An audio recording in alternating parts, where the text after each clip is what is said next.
Hello friends, welcome back to my channel Holmes cooking with Soma. আজকে আমি আপনাদের সঙ্গে নলেন গুড় এবং সুজি দিয়ে একটি কেকের রেসিপি শেয়ার করব। একদম ঘরে থাকা কয়েকটা উপকরণ দিয়ে এই কেকটা আমি তৈরি করেছি। খুব সহজেই আপনারা এই কেকটা বাড়িতে তৈরি করে নিতে পারবেন। সারা বছর তো আমরা চিনি দিয়ে কেক তৈরি করে খেয়ে থাকি, কিন্তু এই শীতের সময় নলেন গুড় দিয়ে কেক তৈরি করলে তার স্বাদ একটু আলাদা রকম হয়। চলুন তাহলে দেখে নেওয়া যাক আজকের রেসিপি। প্রথমে একটা ছোট বাটি নিয়ে এর মধ্যে নিয়ে নিলাম কিছুটা পরিমাণ কুচিয়ে রাখা কাজু কিশমিশ, আর তার সাথে নিয়ে নিলাম ছোট করে কেটে রাখা কয়েকটা চাল কুমড়োর মোরব্বা, দিয়ে দিলাম কিছুটা টুটি ফুটি। 1 চামচ ময়দা দিয়ে এইগুলোকে বেশ ভালো করে কোট করে নিচ্ছি।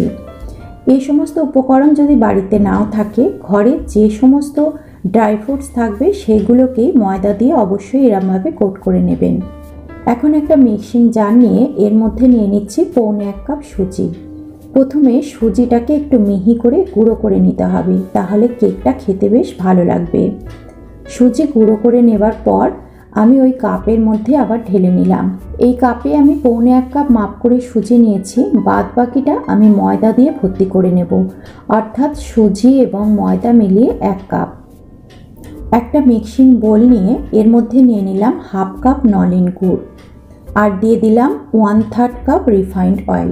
রিফাইন্ড অয়েলের পরিবর্তে আপনারা এখানে বাটারও ব্যবহার করতে পারেন। দিয়ে দিচ্ছি 2টো ডিম। এবারে এই সমস্ত উপকরণগুলোকে 5 থেকে 10 মিনিট সময় ধরে বেশ ভালো করে ফাটিয়ে নিতে হবে। এই উপকরণগুলোকে যত ভালোভাবে ফেটিয়ে নেওয়া যাবে, কেক তত ভালোভাবে তৈরি হবে। ফেটাতে অসুবিধা হলে আপনারা সমস্ত উপকরণগুলোকে মিক্সিং জারের মধ্যে নিয়ে ভালো করে ফেটিয়ে নিতে পারেন, সেক্ষেত্রে কাজটা খুব তাড়াতাড়ি হবে। ফেটিয়ে নেওয়ার পর যখন এরকম একটা সাদা কালার চলে আসবে, তখন এর মধ্যে শুকনো উপকরণগুলোকে অ্যাড করতে হবে। একটা স্ট্রেনার নিয়ে আমি সুজি এবং ময়দার মিশ্রণটা এর মধ্যে ঢেলে নিলাম। ফ্লেভারের জন্য এর মধ্যে দিয়ে দিচ্ছি 1 চামচ এলাচ গুঁড়ো, আর দিয়ে দিলাম 1 চামচ বেকিং পাউডার ও 1/2 চামচ বেকিং সোডা।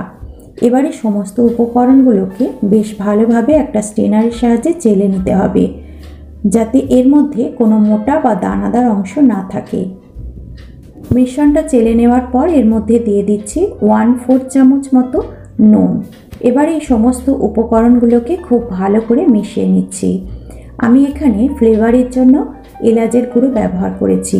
নলেন গুড়ের কেকে এলাচের গুঁড়োর ফ্লেভারটা আমার বিশেষ করে ভালো লাগে। আপনারা চাইলে এখানে ভ্যানিলা এসেন্সও ব্যবহার করতে পারেন। সমস্ত উপকরণগুলোকে ভালো করে মিশিয়ে নেওয়ার পর ঠিক এই রকম ঘনত্বের একটা ব্যাটার তৈরি হবে।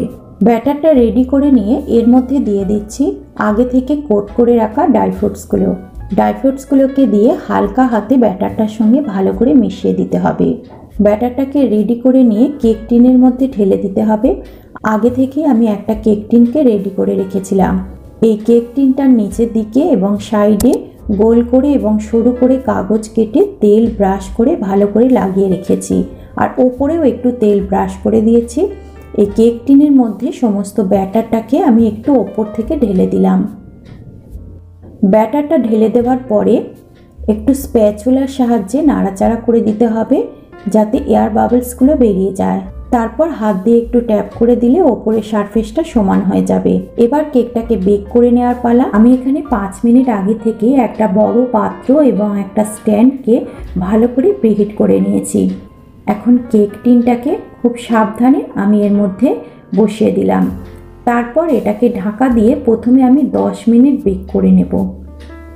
ফিরে এলাম 10 মিনিট পর। এখন ওপরের পোর্শনটা হালকা একটু ফুলে গেছে এবং শক্ত হয়ে গেছে। এবার আমি ওপর থেকে কিছুটা টুটি ফুটি এবং কাজু কিশমিশ দিয়ে সাজিয়ে দিচ্ছি।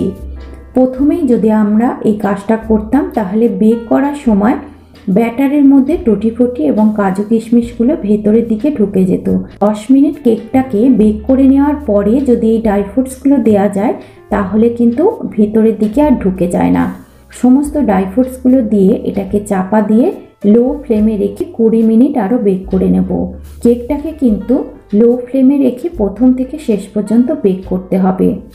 ফিরে এলাম 30 মিনিট পর। আগে আমি 10 মিনিট বেক করেছি, তারপরে আমি 20 মিনিট বেক করেছি। তারপর গ্যাস অফ করে কেকটাকে আমি এই পাত্রের মধ্যে 10 মিনিট রেখে দিয়েছিলাম। এখন দেখে নিচ্ছি কেকটা পারফেক্টভাবে তৈরি হয়েছে কিনা। একটা টুথপিককে এই কেকটার মধ্যে ঢুকিয়ে দিয়ে আবার তুলে নিলে দেখুন একদম পরিষ্কারভাবে টুথপিকটা উঠে এসেছে। তাহলে বুঝতে হবে কেকটা ভালোভাবে বেক হয়ে গেছে। এবারে এটাকে নামিয়ে আমি ঠান্ডা করে নেব। কেকটা হালকা একটু ঠান্ডা হয়ে যাওয়ার পর কাগজগুলো ধরে এইভাবে একটু টানলে কেকটা কেক টিন থেকে অনায়াসেই উঠে আসবে।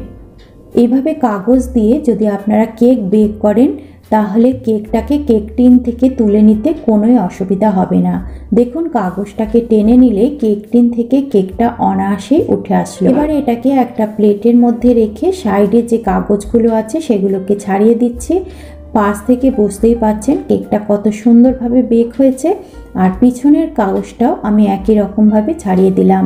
আর নলেন গুড় দেওয়ার জন্য কেকের কালারটা খুবই সুন্দর হয়। কেকটা কিন্তু এখনো সম্পূর্ণভাবে ঠান্ডা হয়নি। ওপর থেকে আপনাদের আমি চেপে দেখিয়ে দিচ্ছি, দেখুন কেকটা কতটা স্পঞ্জি হয়েছে। কেকটাকে এখন কেটে দেখিয়ে দেওয়ার পালা। একটা ছুরি দিয়ে আমি কেকটাকে কেটে দেখিয়ে দিচ্ছি আর সামনে দিয়ে আপনাদের দেখিয়ে দিচ্ছি, দেখুন কেকটা কতটা পারফেক্টভাবে তৈরি হয়েছে। স্পঞ্জিও হয়েছে এবং কেকের ভেতরটা খুব সুন্দরভাবে জালিদারও হয়েছে। আজকে আমার এই নলেন গুড় আর সুজি দিয়ে কেকের রেসিপি আপনাদের কেমন লাগলো অবশ্যই জানাবেন। যদি ভালো লেগে থাকে আর আপনি যদি আমার চ্যানেলে নতুন দর্শক বন্ধু হয়ে থাকেন তাহলে রিকোয়েস্ট রইল আমার চ্যানেলটিকে সাবস্ক্রাইব করে আমার পাশে থাকার জন্য। পাশে থাকা বেল আইকনটা অল করে দেবেন পরবর্তী ভিডিওর নোটিফিকেশন পাওয়ার জন্য। আর আপনি যদি আমার ভিডিওটি ফেসবুক পেজ থেকে দেখে থাকেন তাহলে রিকোয়েস্ট রইল পেজটি ফলো করার জন্য। এতক্ষণ সঙ্গে থাকার জন্য আমার সকল বন্ধুদের অসংখ্য ধন্যবাদ।